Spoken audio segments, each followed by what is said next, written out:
Thank you very much, John. I'm here with Charlotte Otremba, who is the lead in Vanderbilt University Theater's Taming of the Shrew. She's playing Catherine. Thank you for joining us, Charlotte. Of course. Can you tell us a little bit about the play for those people who don't know the story of Taming of the Shrew? Well, Taming of the Shrew is by William Shakespeare, of course, classic comedy. And it's essentially about husbands and wives, like finding a spouse. But the central plot line is of two sisters, Kate and Bianca. And I play Kate, short for Catherine. And she's the older sister. She's a little more rowdy and not very attractive to the gentleman. But her younger sister, who has a lot of suitors, cannot get married until I am sent away to get married. So meanwhile, this other guy, Petruchio, decides that he's going to try to marry me as kind of a test. And they end up meeting and being very attracted to each other, and it's sort of like this battle of the wit. And sort of everything unfolds from there, and there's tangled plot lines and mistaken identities. Exciting. It's exciting. So what's it been like to get in your character? Like, how do you get in the character when you're going to rehearsals and kind of channel this Kate identity? Yeah. Well, I have to say, I think a lot of Kate is in me. I think I have a lot of Kate in me. I'm pretty spunky as it is, I think, but she's a very strong-willed character. And very physical, which is, could be, you have to be like top energy every rehearsal. Right. And I think her physical kind of craziness is a reaction to the confinement she feels socially within her family and, just in general. So that's, been a lot of the process is sort of, finding the motivation and, getting into her like high energy mode, and then also to understand her, I don't know, like on a deeper level, and that she does transform over the course of the play, and she is not just kind of a two-dimensional character. Do you have any tricks for getting this energy before you start rehearsal? I mean, after a long day, everyone has so much going on. Actually, another coffee, yeah, I mean, a coffee, and we have great people that we're working with, so everybody's pretty high energy, so it's fun to be there, which helps, I think. Now, I know Taming the Shrew is done a lot of times. What makes this adaptation different than all the other times that people might have seen the show before?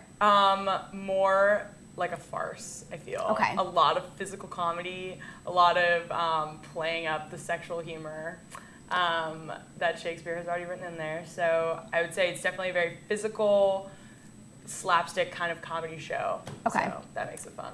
Awesome. And what have you guys done in rehearsal in terms of this movement? Is there special things you do in rehearsal other than just running the lines or blocking?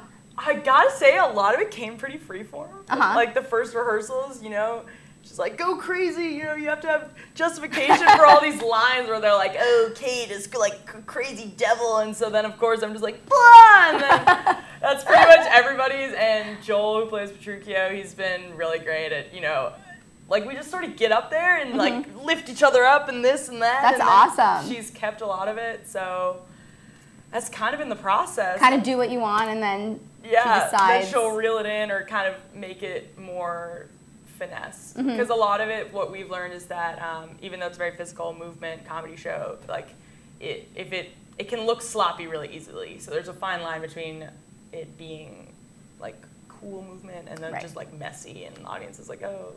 Right. What's been your favorite part about doing it so far? I know that performances haven't come yet, so what's been the favorite part about rehearsing? Oh man, I guess getting to know everyone in the cast, I think. It's been a lot of fun working with some people that I didn't know that well, especially in the very, humorous scenes, so that's I'd so say fun. that. You guys like a family now? Yeah, we're getting there. How fun. Right now we're just a little tired, but yeah. I'm sure. Well, the energy I'm sure will come in as it's coming to performance time. Yep. But of course, as you're getting ready to perform, have you been watching 10 Things I Hate About You over and over again just to get in character? Oh my god, I haven't watched. The last time I watched that I was pretty young. I don't know. Okay. I haven't watched it lately. Wasn't sure if that's something maybe you guys would go off of, but I know, it's good. It's good for reeling people in that it comes to. Yep. So everyone, performance dates are next week, correct? Correct. Next week, Friday, Saturday, and Sunday. Sunday is a matinee performance, and the evening performances are at 8. And then the following weekend, which is I think the 8th and 9th, or it's the Thursday, Friday, and Saturday, and those are all evening performances at 8 p.m. and they will be in Neely Auditorium, right, which is right over there. Is there any way to reserve your tickets ahead of time if Vanderbilt students want to come see it? Or yes. Prices? Well, prices are free for undergrads, which is great, I think. And reserve your tickets by either going to Neely Auditorium and letting them know which day you want to go, or by calling the box office, which I would just, Google search VUT, and they'll give you the phone number and give them a call, and they'd be happy to reserve tickets for you. Otherwise, show up like 15 minutes before the performance, latest, I think. Perfect. Well, everyone has to go. Is there anything that Vanderbilt students or faculty or anyone watching should look for, hidden things in the show that would be fun to look for? I would say look out for little allusions to other British humor, if that makes sense. Other movies. Go. You'll appreciate it. So Vanderbilt, everyone go to the theater next week and the week after if you can't go next week. Make sure you get your tickets ahead of time and see Taming the Shrew. Obviously, you want to see Charlotte and her crazy, fun character as well as everyone else in the cast. So make sure you get your tickets today. Thank you so much for joining us, Charlotte. Thanks, Carly. Have a great day. Back to you guys.